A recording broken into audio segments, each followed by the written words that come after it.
Hallo ihr Lieben, schön, dass ihr bei meinem Food Adventskalender mit dabei seid.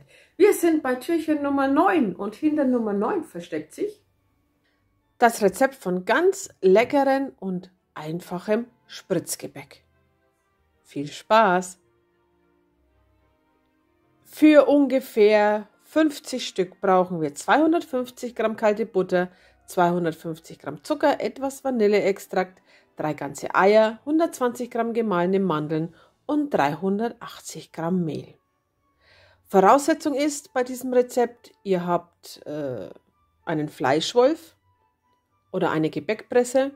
Und den Fleischwolf gibt es ja für die Küchenmaschinen, also normalerweise hat jede Küchenmaschine einen.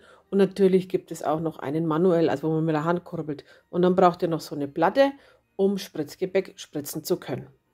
Ja, los geht's. Als allererstes gebe ich die kalte Butter, die ich ein bisschen klein geschnitten habe, in eine Schüssel und die verknete ich kurz.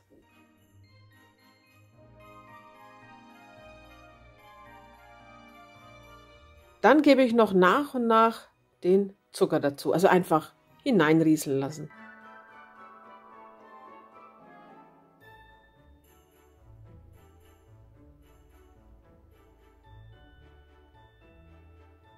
Jetzt kommt dann noch das Vanilleextrakt dazu. Ihr könnt aber auch ein Päckchen Vanillezucker nehmen, wenn ihr keinen Extrakt habt.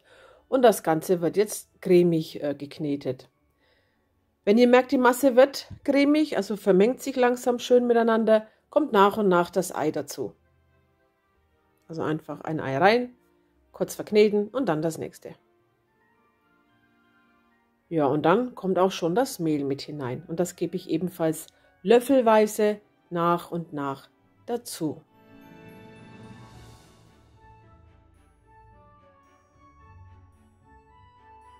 Zu guter Letzt kommen dann noch die gemahlenen Mandeln mit hinein. Und dann darf die Maschine kneten, kneten, kneten. Und das dauert ein klein bisschen.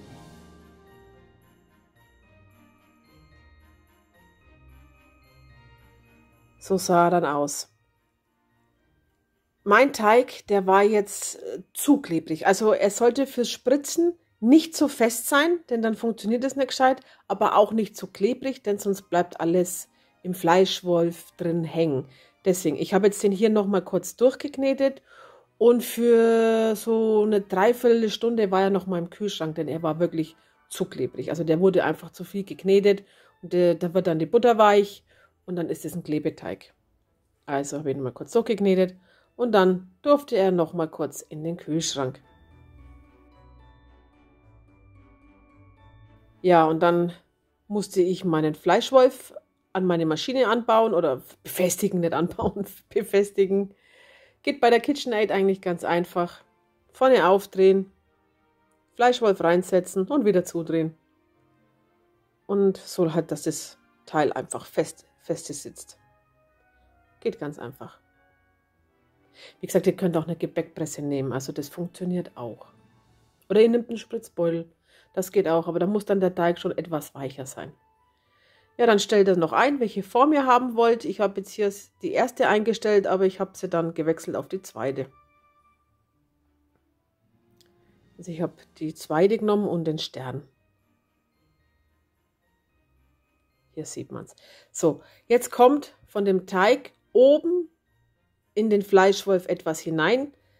Und dann habe ich so einen Stab, da kann ich das nach unten drücken und so quetsche ich den Teig dann da durch. Und ja, da könnt ihr jetzt selbst entscheiden, wie lang das werden soll. Habt ein Messer parat, dass ihr es abschneiden könnt und schiebt von oben nicht zu arg nach, weil dann läuft es ratzifatzi raus und ihr kommt nicht mehr hinterher. Also schön langsam den Teig nach unten drücken und dann die gewünschte Länge einfach abschneiden von oben. Die dürfen jetzt bei 170 Grad Ober- und Unterhitze für 10 Minuten backen. So sahen sie dann aus. Sie sind ein bisschen auseinandergegangen. Die dürfen jetzt auskühlen. Dann geht es weiter mit der zweiten Form, und zwar die Kreise. Dazu braucht ihr die Sternform. Da dasselbe Schema wie bei dem ersten. Einfach Teig oben reingeben, ein bisschen andrücken und dann, ich würde mal sagen, wirklich so gute 10 cm abschneiden. Das Würmchen, die Wurst, in einen Kreis legen, die Enden ein bisschen zusammendrücken Und die dürfen dann ebenfalls bei 170 Grad Ober-Unterhitze für 10 Minuten backen. Ja, und so sahen sie dann aus. Die Plätzchen dürfen jetzt komplett auskühlen. Dann habe ich hier Vollmilchschokolade, und zwar das ist Kuchenglasur. Ihr könnt auch Kuvertüre nehmen, wenn ihr wollt. Da tauche ich jetzt mein Plätzchen zur Hälfte hinein. Einmal mit den länglichen und bei den Kreisen dasselbe. Also nur zur Hälfte. Wer mag, kann es auch komplett hineintauchen. Wer gar keine Schokolade will, der lässt sie einfach weg. Also ich habe alle 3 Varianten gemacht. Ich habe auch welche gehabt, wo keine Schokolade drauf war. Also ich finde diese Glasurbecher eigentlich ganz gut. Die kann man in der Mikrowelle erhitzen. Ah ja, das müsst ihr auch noch machen. Ne? Also eure gewünschte Glasur nach Backungsanleitung schmelzen.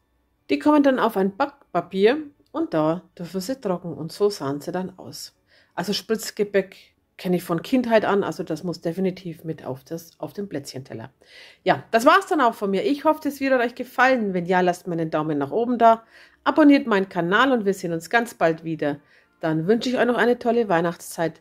Passt auf euch auf und bleibt gesund und bis demnächst. Tschüss.